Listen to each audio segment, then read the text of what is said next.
Good morning all. आज मस्तपैकी मी एक हेअर पॅक ट्राय केला आहे. मी पण आज पहिल्यांदाच हा लावला. मला एका फंक्शनला जायचं होतं, सो म्हटलं ट्राय करून बघूया. तर खूप हा हेअर पॅक छान आहे.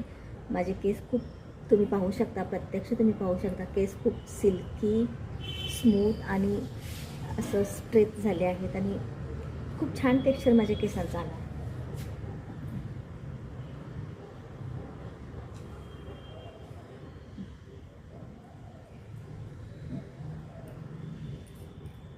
तर यामध्ये असलेले घटक आहेत हिना आहे, माखा, ब्राह्मी, आवला पावडर, असे खूप सारे पावडर्स आहेत आणि त्या सर्वांचा मिळून मी हा पॅक बनवला आहे. पूर्णपणे आयुर्वेदिक आणि नैसर्गिक आहे. कोणतेही साईड इफेक्ट नाही. तुम्ही महिन्यातून किंवा 15 दिवसातून हा पॅक नक्की ट्राय करू शकता. तुम्हाला हवा असेल तर तुम्ही माझ्याशी कॉन्टॅक्ट करा. माझ्याकडे रेडी आहे. थँक्यू.